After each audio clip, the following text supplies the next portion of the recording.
Muchísimas gracias, como digo, a EALDE por esta nueva oportunidad de estar en contacto con todos ustedes. Cuando son aquí las 18:04, horario de Madrid.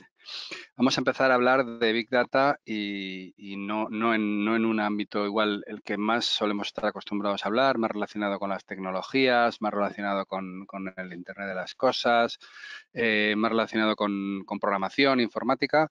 Vamos a ver cómo el Big Data nos puede ayudar a la gente que hacemos marketing. Eso es un poco la idea, ver cómo, un poco os cuento en un minuto mi relación con el Big Data. Yo tengo una ya dilatada trayectoria en el mundo del marketing, empezando por el marketing tradicional y acabando pues en estos últimos años, como no puede ser de otra manera, integrando también metodologías de marketing online y de social media.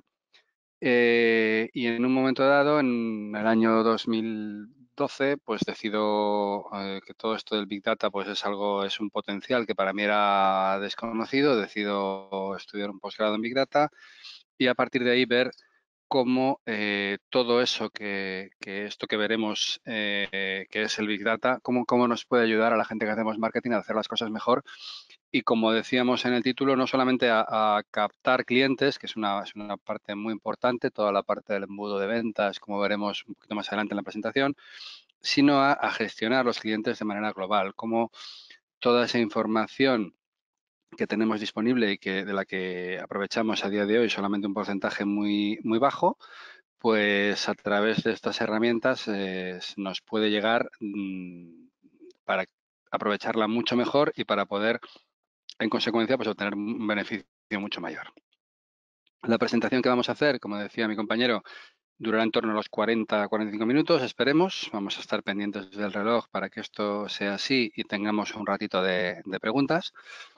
Haremos una introducción para ver un poco de qué estamos hablando cuando hablamos de Big Data, sin entrar demasiado en aspectos técnicos. No hablaremos de lenguajes de programación, no hablaremos de bases de datos, no hablaremos mucho de toda esa parte más técnica que corresponde pues a otro universo diferente del que hoy estamos planteando, para centrarnos en los datos de clientes, cómo son esos datos de clientes que tenemos, cómo los podemos gestionar y cómo esa parte del Big Data, que es el Big Data Marketing, nos puede ayudar a gestionar mejor, a captar clientes, a conservarlos, a mejorar sus cifras de venta, sus resultados, etcétera.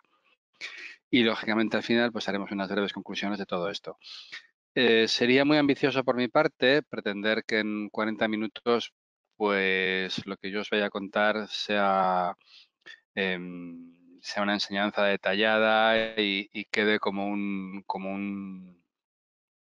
aprendizaje intensivo. Vamos a ver ideas, vamos a ver un poco puntos de partida que luego cada cual podrá desarrollar y podrá profundizar para, pues como hemos hecho cada uno de nosotros, podrá profundizar y ver cuáles son aquellos aspectos que le interesan más para poder trabajar sobre ellos. La idea sobre esto es dar dos, tres ideas generales, dos, tres conceptos generales. Para ellos haremos una introducción, un viaje a través del Big Data para llevarlo a nuestro terreno, al mundo del marketing. Y para terminar, pues como decimos, haremos un par de conclusiones o tres que siempre pues, son necesarias para sentar. Pues empezamos ya. Eh, a nadie se le escapa que estamos en la era del dato. Desde hace ya pues algunos años a ver, no sé qué ha ocurrido. Un momentito, porque he perdido la...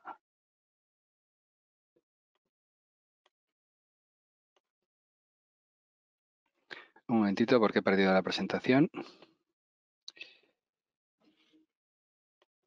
No sé por qué no se ve ahora. Vamos a ver. Vale, disculpadme que había tocado donde no debía.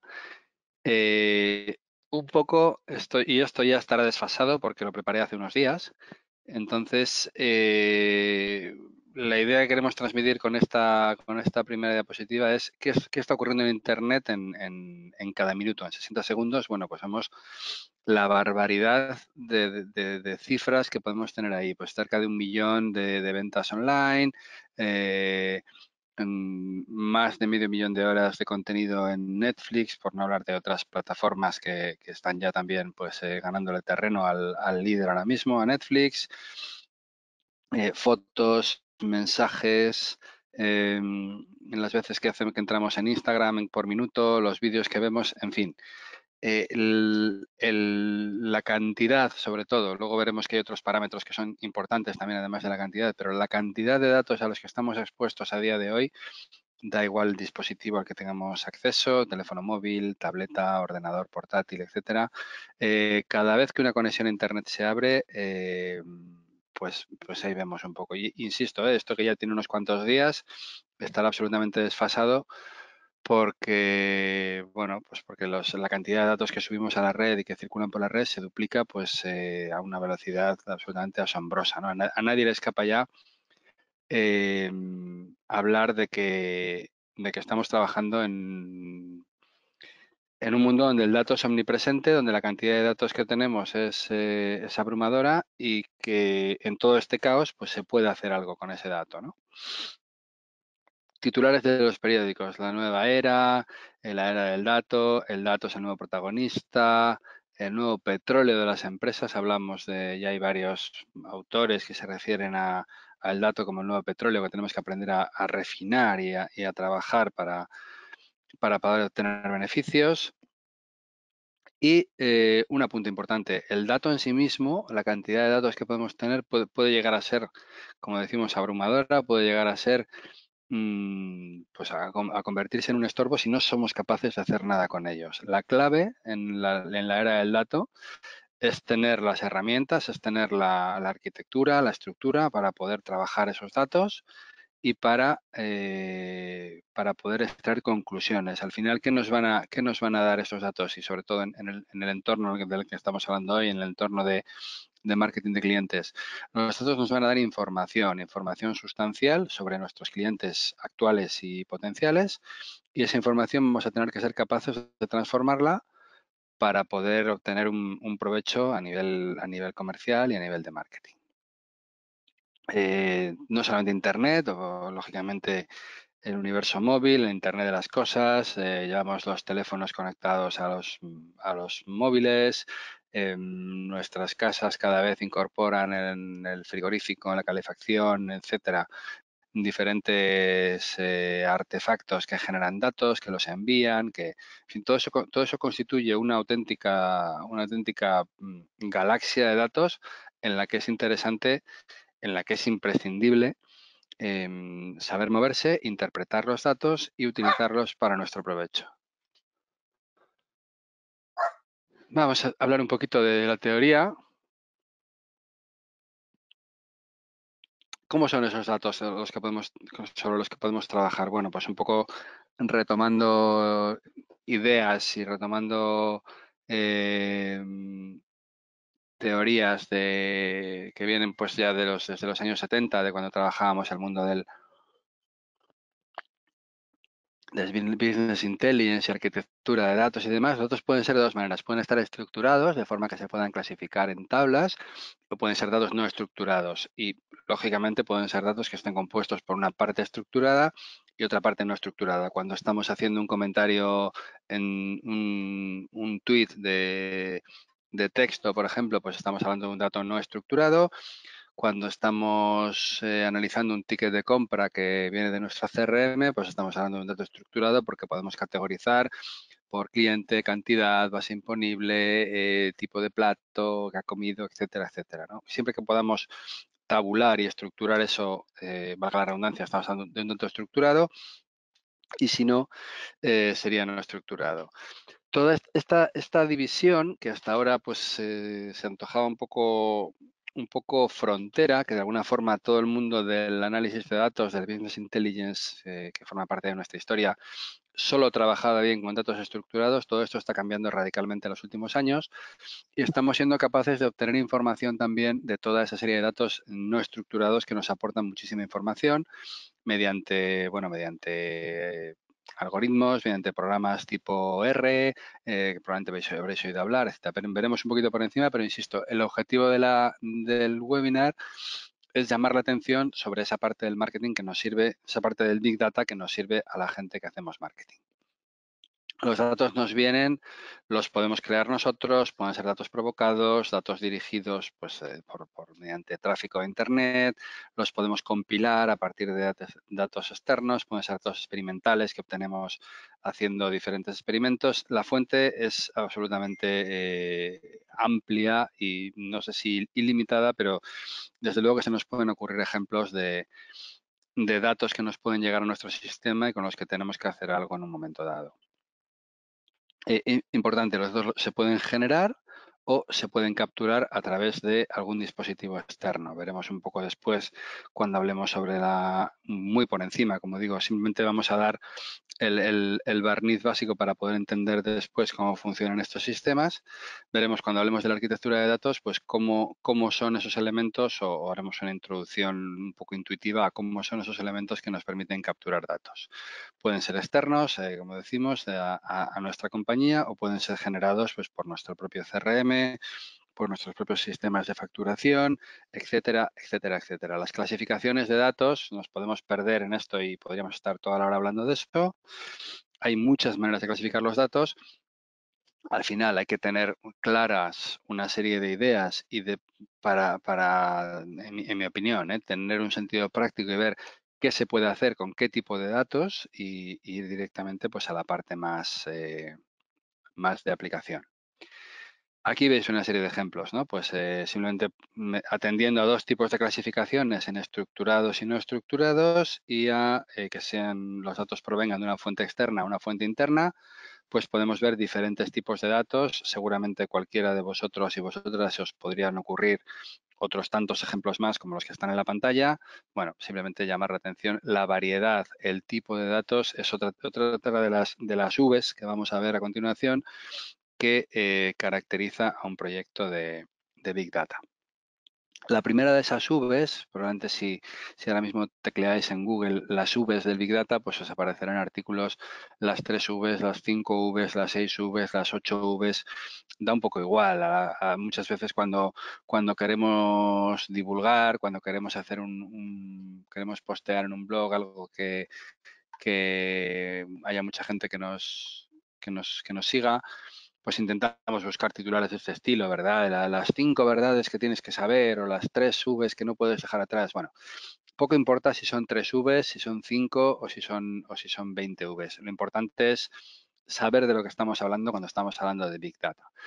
Un proyecto de Big Data se caracteriza, para empezar, cuando estamos hablando de un volumen de datos importante, de un volumen de datos que ya si en un entorno doméstico o un entorno profesional, la unidad en la que estamos acostumbrados ya a hablar es del giga o del giga, como podamos decir en otros países, del gigabyte, de los 1000 millones sería de bytes.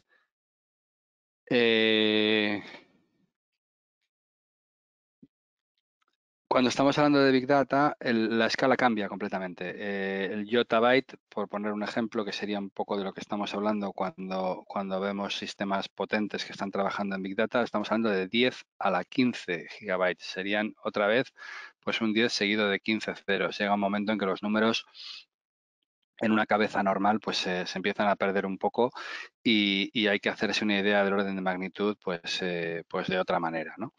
Vemos realmente el cambio de escala tan brutal, de estar hablando ya de 1000 millones de bytes, que era una cosa, si alguien tiene una cierta edad y recuerda los primeros ordenadores, hablábamos de una memoria del ordenador total, no lo de RAM, de una memoria total, hablábamos del entorno de megabytes. Ahora pues nadie se compra un pendrive por que tenga menos de 8 gigas, ¿no? Pues un poco vemos cómo va cambiando, pues eso no es más que un ejemplo, ¿no? La resolución de las cámaras de fotos, de las primeras cámaras de fotos, creo recordar, digitales andaban en torno a 1,2 megapíxeles, cuando estamos hablando ahora pues por encima de los 12, 15 en cualquier teléfono móvil con cámaras que vienen de serie y que se duplican además por la parte de atrás y por la parte de adelante. Todo este cambio de escala, lógicamente, está influyendo en el tráfico, en el almacenamiento y en el tratamiento de esos datos. La segunda V, por seguir un poco el esquema que podéis encontrar en multitud de blogs y en multitud de información que puede aparecer en Internet, la segunda V sería la velocidad. Ya no nos vale que algo se gestione en 2 días, que algo se gestione ni siquiera al día siguiente. Las cosas las queremos en el momento y a medida que va bajando la edad de las personas, pues esa inmediatez se va haciendo más radical y más drástica, ¿no? Y la tercera V sería la variedad. Lo que veíamos en la diapositiva anterior, pues la gran cantidad de fuentes distintas, la gran cantidad de tipos distintos, clasificaciones distintas de datos que podemos hacer. Cuando en un proyecto concurren volumen, velocidad y variedad en una cantidad importante, podemos decir que estamos hablando de un volumen de Big Data y en el caso contrario, pues podríamos estar manejando pues un proyecto más clásico de Business Intelligence. Pero vuelvo otra vez, poco importa la clasificación, lo que importa es saber la magnitud del proyecto que tenemos entre manos, como veremos un poquito a continuación, veremos un poco por encima cuál es el proceso de trabajo cuando estamos trabajando en un entorno, en un proyecto de Big Data, para saber a qué podemos atenernos y cómo podemos trabajar. Otras Vs que podemos encontrar en Internet, pues es la veracidad. Al final el dato poco importa si no es fiable, si no es verdad, porque en Internet cuanta más cantidad de datos hay, más ruido podemos encontrar. Cada vez es más difícil creerse las noticias y hay que contrastar más porque hay tal cantidad de información que a veces puede obedecer al azar, otras veces puede obedecer pues a intereses totalmente planificados. El valor de esa información, si es una información que a mí me aporta algo, que a mí me sirve de algo, la volatilidad, con la facilidad con que esa información se puede replicar, se puede almacenar o sin embargo se destruye en poco tiempo, etcétera. Si nos ponemos a buscar palabras que empiecen por V, lógicamente, pues podemos estar hablando mucho rato y tampoco estaríamos aportando más de lo que ya acabamos de decir. Entender el marco de trabajo, donde estamos hablando de una cantidad de datos muy grande que se mueve a mucha velocidad y datos muy heterogéneos. Ahí está una de las claves de los proyectos de Big Data.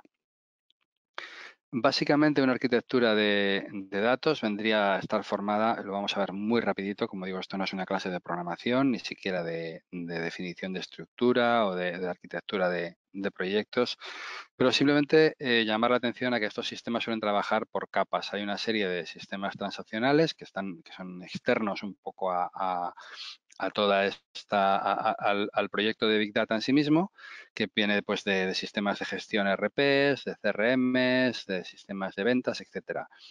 Es lo que forma el origen de nuestros datos, ¿no? Hay un proceso, una serie de procesos que en Big Data se habla mucho, que es el ETL, extracción, transformación y carga, que ahí lo que se hace es, pues mediante una serie de algoritmos, esa información, esos datos que nos vienen de esos sistemas, se adquieren, se transforman y se cargan en un sistema de manera que estén disponibles para poder trabajar sobre ellos. Hay unos procesos de normalización, unos procesos de calidad de datos donde vamos a incorporar al sistema aquellos datos de una forma concreta, normalizada, probablemente entre unos parámetros para poder hacer comparables las cosas y vamos a hacer que esos datos sean de calidad. Un segundito.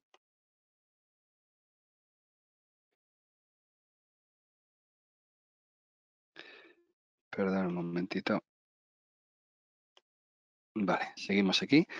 Estaríamos ya, una vez que hemos concluido el proceso de ETL, extracción, transformación y carga, estaríamos hablando de modelos de datos. Es la parte más interna de la estructura de Big Data, donde estamos hablando de un almacén de datos, de un data warehouse, y de una capa semántica que traduce de alguna forma a sistemas humanos todos esos modelos de datos que están funcionando en esa capa interna. Insisto, esto no vamos a entrar demasiado en detalle, pero sí me parece importante perder unos pocos minutos para poder entender lo que viene después. Ahí estamos trabajando de la coherencia de esos datos Y a partir de la siguiente capa, donde ya añadimos los elementos de visualización, es donde los humanos normales, entre los que yo me puedo encontrar, que no somos, esto lo digo un poco en broma, que no somos programadores, que no somos expertos informáticos, empezamos a entender las cosas y empezamos a ver ya tablas, gráficos, infografías, que son elementos de visualización. Probablemente habéis trabajado alguna vez con Tableau o con algún tipo de elemento que veremos después. Y aquí ya los elementos de visualización nos empiezan a aportar información útil, información que podemos trabajar, para después ya trasladarlo al campo más útil, donde ya pues hacemos publicaciones, cuadros de mando, análisis, estrategia. Es cuando realmente el Big Data se vuelve útil para la gran mayoría de la población. Esa es un poco la idea. En la parte más amigable de esta secuencia, de este proceso, vemos cómo podría ser, por ejemplo, pues esto ahora mismo creo que es un pantallazo de Tableau donde estamos viendo, pues bueno, una serie eh, de casos que tienen que ver con el COVID-19. Por ejemplo, nos cansamos de ver en los medios de comunicación monitorización de datos. Pues bueno, pues estamos viendo un poco esta influencia, esta información ya es de hace unas cuantas semanas, no está actualizada, pero en cualquier caso nos sirve para ver cómo funcionan. Bueno, pues tantos casos por habitante, personas fallecidas, hay una serie de operaciones que el sistema va haciendo, pero lo que a nosotros nos importa es que nos lo enseñe de una manera pues relativamente amigable, relativamente gráfica. Todo esto lo consigue hacer el Big Data. Cuando hablamos de un proyecto de Big Data y cambiamos un poco de capítulo, tenemos que tener en cuenta cuatro pasos importantes. Hay un paso donde tenemos que definir claramente lo que queremos hacer, tenemos que marcar unos objetivos y tenemos que definir un equipo que sea coherente con eso que estamos haciendo.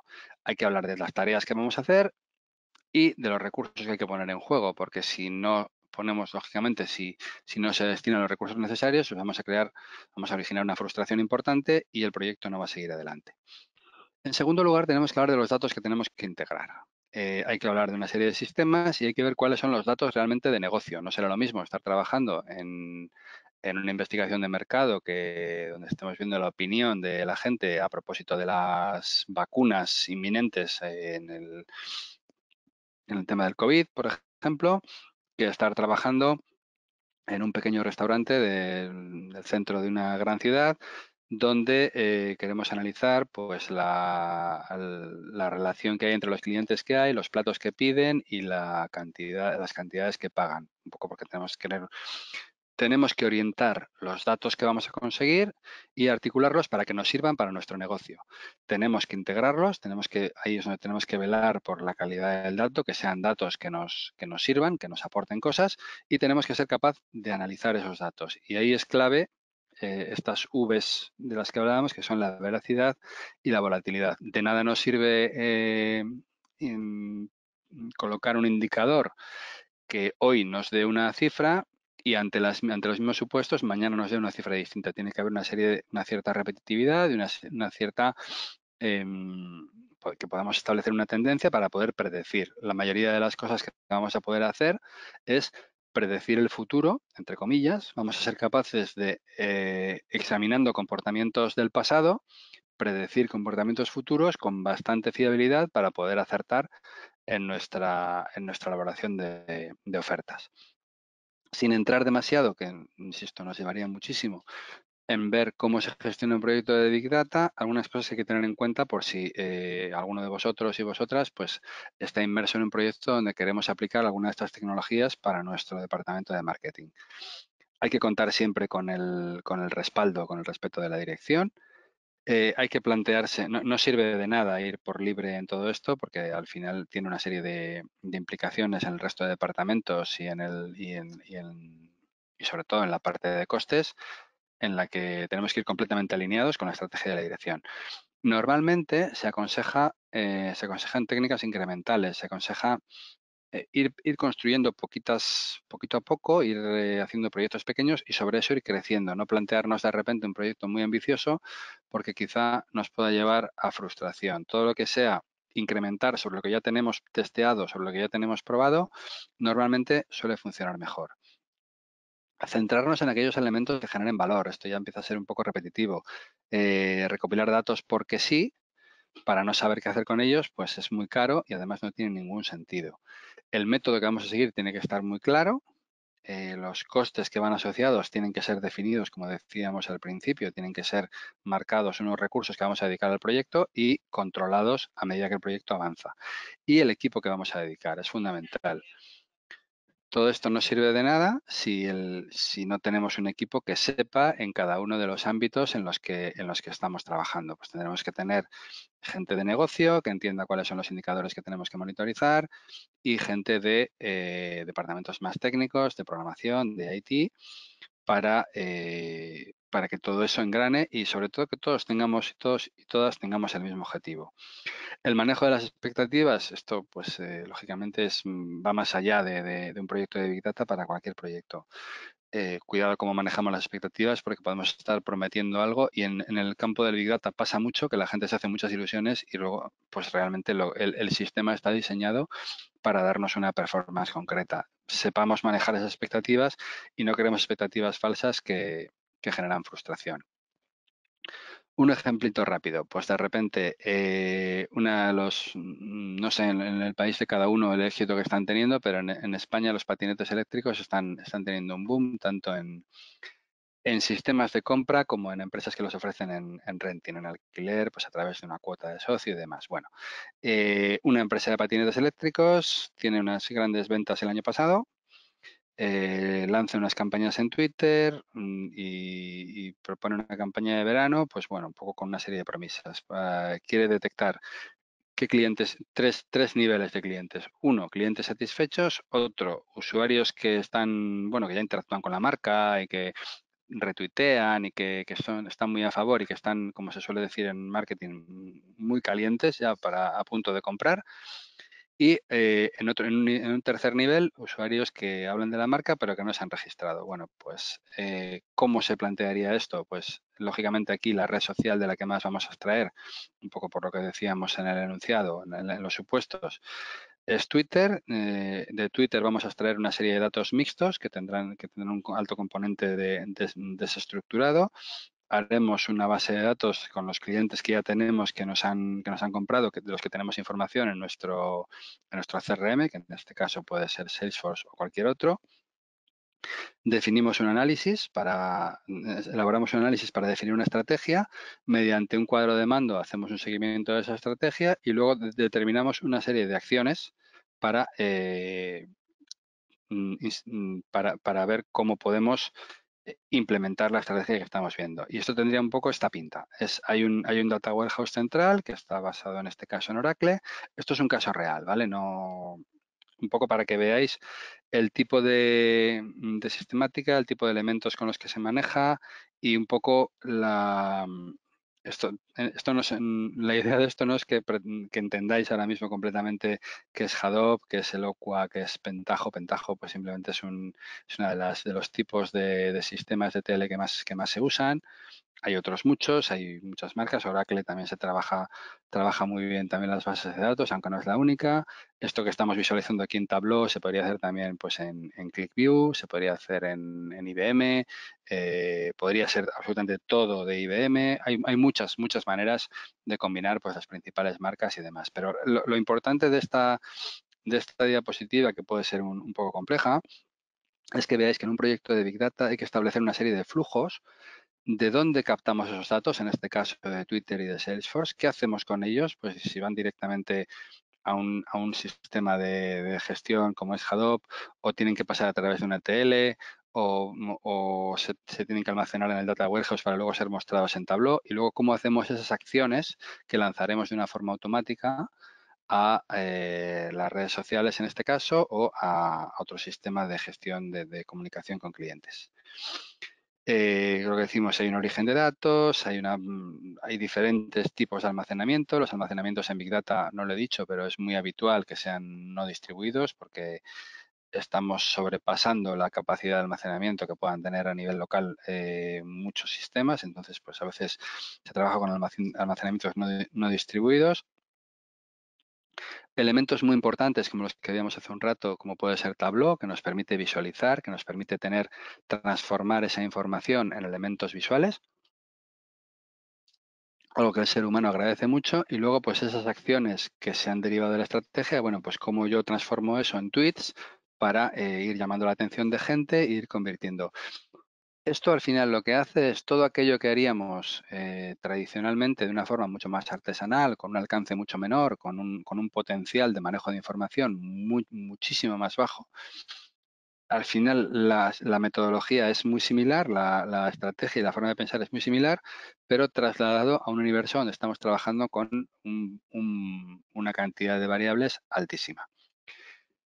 Vale, pues llegamos ya a la parte más nuestra, a la parte de marketing. Queremos llegar al cliente. Esta, pues bueno, es algo que vi por ahí en algún momento. Antes el marketing era cosa de Mad Men y ahora es cosa de Math Men, ¿no? Lo que estamos haciendo es trabajar los datos, trabajar con algoritmos.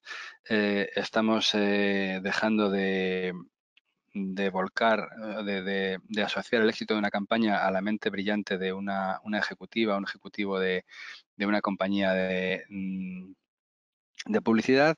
Y lo que estamos haciendo es estudiar el comportamiento de mucha gente en un entorno concreto para intentar determinar unas tendencias e intentar predecir cuál va a ser el futuro y adelantarnos a ese futuro ofreciéndolo. Esto es un poco el cambio de paradigma de vamos a lanzar esta campaña que es muy rompedora y muy novedosa y tiene gran riesgo, pero como yo tengo una gran trayectoria, pues mi cliente se fía de mí y nos arriesgamos y luego medimos y puede haber salido bien o mal, a decir, bueno, pues es que con lo que tenemos hoy en día, lo más probable es que esto funcione de esta manera y por eso vamos a hacer esta acción, esta acción y esta acción. Es un cambio de paradigma que poco a poco las empresas están asumiendo y está de alguna forma pues impregnando todo lo que es el mundo del Big Data Marketing, ¿no?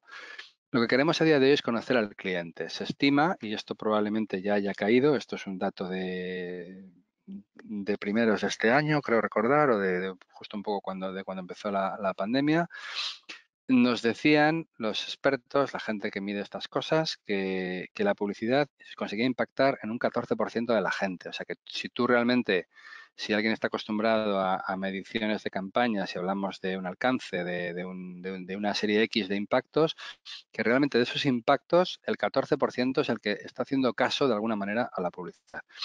¿A qué es a lo que hacemos caso? Pues hacemos caso a nuestro vecino que se ha comprado un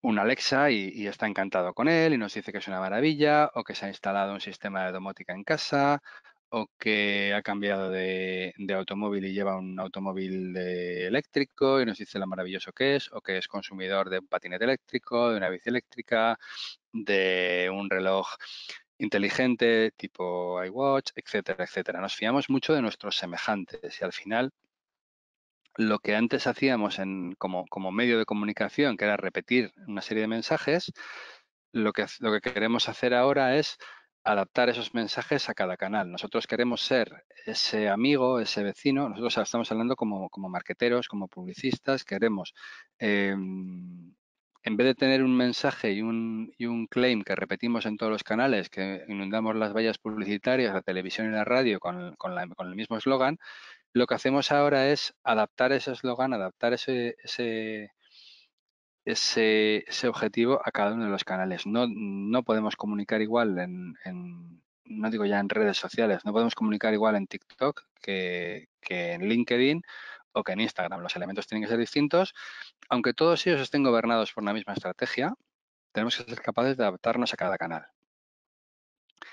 Conocer al cliente. Seguimos trabajando con esta idea. ¿Cómo podemos conocer al cliente? ¿Cómo podemos determinar cuál es nuestro cliente objetivo? Bueno, pues nos lo podemos inventar, como hemos hecho siempre, ¿no? Decir, bueno, pues nuestro cliente objetivo es mujer de 30 a 40 años en entorno urbano, etcétera, etcétera. Y luego será o no será. Resulta que de repente lanzamos un producto y es otro target completamente distinto en el que triunfa. Otra forma es clonar ese cliente. Para clonar un cliente es decir, bueno, ¿cuál ha sido nuestro cliente? ¿Cómo ha sido esa radiografía de nuestro cliente en este último año? Bueno, pues ha sido de esta manera. Vamos a clonar ese cliente, vamos a reproducirlo y vamos a atacar a todos esos potenciales que se parecen a nuestro cliente.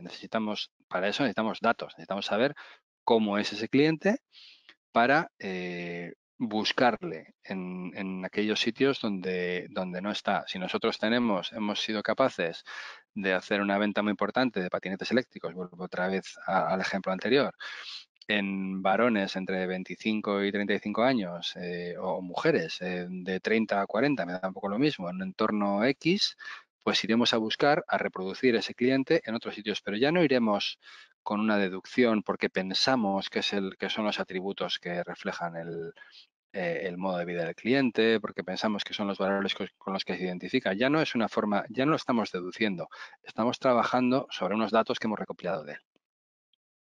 Para esto, un repaso muy rápido a cómo es el ciclo de vida de un cliente. Bueno, pues esto se puede, si buscáis el ciclo de vida de un cliente, veréis también multitud de definiciones en Internet. Esta es una muy extensa donde va desde, bueno, desde que nos tiene en cuenta, se interesa por nosotros, empezamos a considerar y veis que va dando vueltas alrededor de nosotros y va teniendo puntos de encuentro. Puntos de encuentro son anuncios, es el SEO, estamos hablando de blogs. A medida que se va acercando a nosotros, ya podemos aplicar técnicas de venta o decisores en una etapa más de decisión y llega el momento de la compra, donde ya vamos a estar hablando pues de qué opciones de pago le proponemos, etcétera, etcétera. Cuando pasamos del entorno de la compra puntual a la compra repetitiva, pues ya estaría dentro de nuestro CRM, tendría que ver nuestro servicio postventa, etcétera, etcétera, etcétera, ¿no? Estamos intentando desde un cliente del que no sabe nada de nosotros hasta un cliente que no solamente es leal, sino que se convierte en nuestro prescriptor, un poco en nuestra punta de lanza que nos va consiguiendo más clientes. Esto, resumiéndolo un poco, podría estar pues en estas etapas que quizá al condensar pues se entienda un poco mejor cómo es ese ciclo. Hay que tratar de que el cliente tenga conciencia de que nos necesita.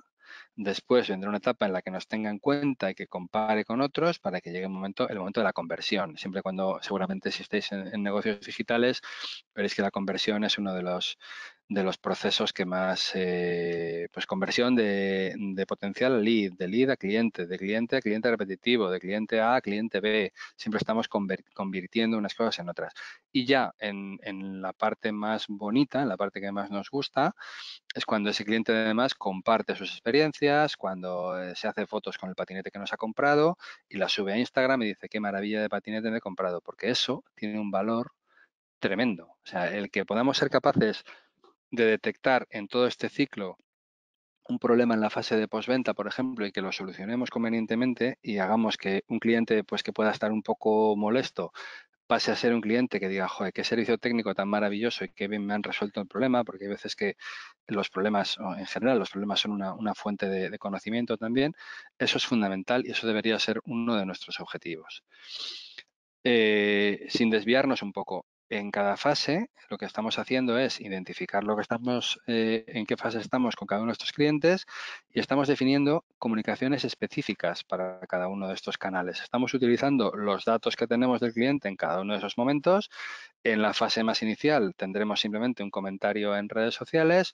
En una fase intermedia tendremos además datos que nos vengan de nuestro sistema de compra y en una fase final tendremos pues elementos de redes sociales, como decíamos, pues de clientes satisfechos que comparten su experiencia. Y vamos ya de lleno, estamos ya en la parte final de la clase y estamos viendo de lleno en cada uno de los elementos, en cada uno de los fragmentos del ciclo de vida del cliente, qué es lo que tenemos que ser capaces y cuáles son esos métodos basados en Big Data que podemos utilizar. En una fase de descubrimiento, pues intentaremos segmentar, intentaremos hacer un scoring, por un poco clasificando esos leads que tenemos, pues igual en 3 categorías, A, B, C, para ver un poco, pues cuáles tienen más calidad y qué tipo de acciones tienen que ser más adecuadas para unos y otros. En la siguiente fase, que el cliente ya está explorando nuestro producto o servicio, pues quizá podemos lanzar una campaña de mailing tipo AB, pues son mails muy similares que ofrecen dos opciones, A y B, y ahí en el feedback que obtenemos de esos emails, pues a través de MailChimp o de cualquier tipo de gestor de mail, nos podemos hacer la idea de cuál de nuestras propuestas funciona mejor. La filosofía en todo esto, ya lo hemos dicho, es un poco la misma. Yo trabajo una serie de datos que entran a mi sistema para obtener una serie de comportamientos predictivos. Y en base a eso, construyo mi oferta y construyo mi comunicación. Si yo soy capaz de a una persona que el día 1 muestre interés en redes sociales por un producto que yo vendo, después le puedo sorprender en su Facebook, pues insertando un anuncio que tiene que ver con esto que estamos vendiendo. Soy capaz después, al día siguiente, de mandarle una invitación a un evento virtual donde se va a hacer una demostración de este producto. Consigo que se registre, me dé sus datos, se convierta en un lead de calidad. Pues estoy, lógicamente, avanzando muy rápido en convertir a un potencial que 2 días antes prácticamente no sabía nada de nosotros, más allá de un comentario en Twitter. 2 días después, esa persona está a punto de comprarnos. Si conseguimos hacer eso, es porque en cada una de estas fases, en un momento dado, le hemos sido capaces de introducir una píldora de remarketing a través de una red social o a través de una búsqueda que está haciendo esta persona en Internet. ¿Cuántas veces nos ha ocurrido, ¿no? Estamos buscando unas zapatillas deportivas y 2 horas después seguimos trabajando, estamos haciendo una búsqueda pues, en un traductor o en cualquier tipo de aplicación en la nube y nos aparece, oh sorpresa, un banner a la derecha de zapatillas deportivas. Eso lógicamente no es casualidad, eso es que nuestros datos de navegación han sido entregados a una empresa que se dedica a hacer esto que llamamos retargeting o remarketing y a nosotros como potencial interesados en ese producto nos ha parecido, o casualidad, las zapatillas que estábamos buscando por la mañana y es muy probable que en ese momento, si tenemos un ratito, pues decidamos comprarlas porque quizá por la mañana no habíamos estado decididos del todo, pero si acertamos el momento concreto, pues podemos llegar a comprarlas. Si la experiencia de compra es satisfactoria, y para eso también tenemos elementos que nos van a permitir medir cómo es esa experiencia de compra, vamos a conseguir no solamente un cliente que nos ha comprado unas zapatillas, sino que probablemente las próximas zapatillas que compre para él o para cualquier miembro de su familia sea en nuestra página web. Fijaros el poder que tiene todo esto. Simplemente entendiendo y siendo capaces de trabajar con unos datos en una etapa muy inicial, hemos sido capaces de llevarle a través de este ciclo de vida hasta donde nosotros queremos. En cada una de las fases, en la fase de compra, pues estaremos hablando cuando ya estamos comprando, si volvemos al ejemplo de las zapatillas, pues probablemente le podamos ofrecer pues unos cordones de otro color, unos calcetines a juego o una bolsa para guardar las zapatillas. Es un momento donde esta persona va a ser mucho más sensible. Lo mismo que hace el vendedor de la tienda de deportes cuando nosotros estamos allí y nos ofrece ese tipo de artículos, bueno, pues hay elementos de marketing automation que van a permitir, si los tenemos bien categorizados, ofrecer mediante un cross-selling o un upselling. De repente, pues no son zapatillas, pero es una noche de hotel. Pero bueno, pues es que igual en vez de una noche de hotel normal, pues le podemos ofrecer una experiencia premium con spa, masaje y un desayuno con vistas al mar. No sé, los ejemplos, como veis, están el único límite es un poco nuestra imaginación aquí como marketeros y como vendedores. En cada una, lo importante de toda esta diapositiva, que puede ser un poco abrumadora y que quedaría para un módulo entero. De hecho, trabajamos sobre este tipo de cosas en los másters que impartimos en EALDE. El objetivo de esta diapositiva es que veáis el potencial que tiene entender qué vamos a decirle, qué vamos a comunicarle al cliente, pero no por casualidad, sino porque hemos sido capaces de analizar una serie de datos mediante sistemas complejos que ahora mismo no podemos explicar, pero que podemos intuir un poco por lo que hemos visto hasta ahora. Mediante esos sistemas podemos ser capaces de ofrecerle al cliente una serie de comunicaciones. Al final todo se trata de comunicar y de proponerle cosas, porque si el cliente no sabe lo que vendemos, no sabe lo que le ofrecemos, pues en la vida podremos tener éxito. Pero si bombardeamos con comunicaciones, con banners sin sentido, con mails que nadie abre en momentos que no vienen a cuento, el resultado es muy inferior a si somos capaces de ver en cada uno de los momentos del ciclo de vida del cliente qué comunicación hacer en función de cuál es el objetivo de negocio en ese momento. Básicamente, la relación con el cliente se trata, por recapitular un poco, de obtener datos, tratarlos y luego ser capaz de visualizarlos. Para siempre esa visualización pues nos va a permitir trazar estrategias. Como decimos, el marketing de masas, el marketing donde definimos un target o tres tipos de targets y segmentamos y vamos hacia ellos, ¿está acabado? Pues no, a día de hoy no está acabado, pero sí que hay una tendencia a trabajar en un nuevo marketing donde ya no hablamos de segmentos, hablamos de individuos, ya no hablamos de un funnel, de un embudo de conversión, sino que hablamos de un ciclo de vida de un cliente y hay que entender cómo es ese ciclo, que quizá no sea el mismo para todos los clientes. Las transacciones entran dentro del ciclo del ciclo de vida. El marketing de masas, del que siempre hemos hablado, de segmentos, de nichos, tiende a atomizarse, tiende a ser cada vez más personalizado. Las ofertas ya no le llegan a un varón de 30 años urbano, sino que le llegan a Antonio Martínez. Esa forma de que el marketing nos trate como individuos nos resulta muy agradable a los seres humanos y tiene muy buena acogida, etcétera, etcétera. Se demuestra que campañas de este tipo de marketing directo basadas en un conocimiento y en este tipo de comportamientos tienen incrementos de las ventas por encima del 15%. Básicamente, todo esto, premisas para el éxito. Básicamente, no tenemos que perder de vista que tenemos una estrategia. Todo esto no recopilamos datos y hacemos acciones al azar, sino que tenemos una estrategia. ¿Qué cliente queremos y cómo queremos atacarlo? Y para todo esto, tratar de personalizar y de darle relevancia y premiar a clientes clave, etcétera, etcétera, ¿no?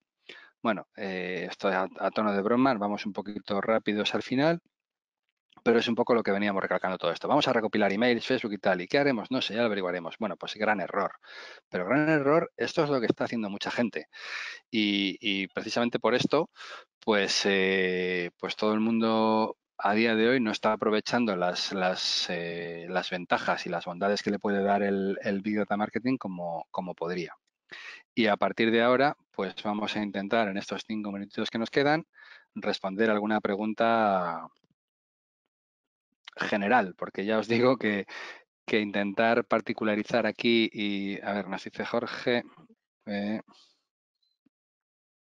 ¿qué variables se deben de seleccionar en Big Data Negocios? Esto es como si me preguntas cuáles son los objetivos que tiene que tener mi compañía. Pues no lo sé, Jorge. Esto lo que hay que hacer es un análisis estratégico como en cualquier tipo de proceso. Tú tienes que ver dónde estás, qué es lo que quieres hacer y a partir de ahí trazarte, pues quizá ayudarte de elementos tipo DAFO, de elementos que te den un poco una idea o aprovechar también elementos que tengas de Big Data para poder ir haciéndote una composición del lugar y a partir de ahí definir cuáles son esos objetivos que vas a marcar y cómo los vas a conseguir. Un poco pues con un paraguas global, con una estrategia, pero que te permita particularizar en acciones concretas. O sea, que no te quedes solamente en decir, bueno, pues mi objetivo es captar. No, vamos a ver dónde captamos, con qué datos, cómo los usamos, qué tipo de campañas, etcétera. No es una pregunta general.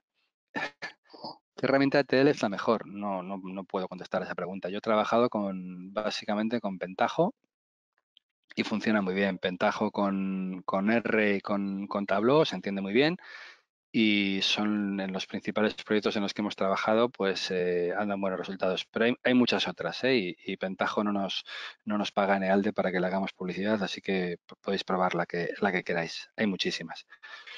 ¿Cuántas personas y qué tipo de personal debe estar en cada uno de los proyectos de Big Data? Va a depender del tipo de empresa, de los objetivos que tengas, de cómo de ambicioso seas, pero en principio vas a tener, no sé si te sé contestar cuántas personas, pero sí qué tipo de personas. Vas a tener que tener al menos 3 tipos de perfiles. Un perfil de gestión de proyectos que sea capaz de entender a la parte técnica y a la parte de negocio, una parte de negocio que sea capaz, que entienda muy bien el negocio y que sea capaz de determinar cuáles son los parámetros que quieres medir y qué es la información que quieres conseguir. Y por supuesto un científico de datos que sea capaz pues de programar, de entender las diferentes opciones que hay y lo más importante que sean entre estos tres perfiles, no digo yo personas, entre estos tres perfiles que sean capaces de determinar la magnitud del proyecto. Hay veces que nos vamos a quedar cortos por presupuesto, por falta de ambición o por otra serie de cosas y hay veces que quizá nos podemos pasar que para solucionar un problema pequeño vamos a plantear un problema más complejo. Son riesgos que existen. Mejores herramientas para visualizar datos. Antes hemos hablado de tres, IBM, ClickView y Tableau. Con Excel se pueden hacer cosas también, de visualizar datos en gráficas y demás. Va a depender un poco del presupuesto que tengas y, bueno, Tableau está funcionando muy bien. Está teniendo muy buena acogida y hasta donde yo sé, sin ser un experto tampoco en proveedores, puede ser una buena idea para empezar a trabajar con estas cosas.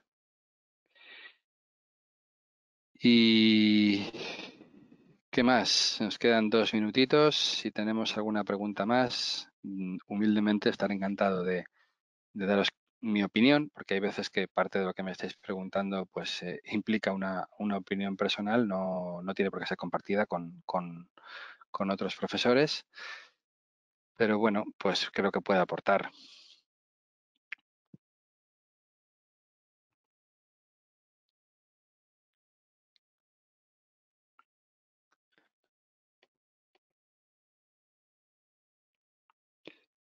Osiel, es que estamos terminando. No sé si tiene mucho sentido ya que te conectes. Entiendo que la presentación queda grabada, como siempre, en el canal de la escuela y ya podéis ver después el tiempo que necesitéis.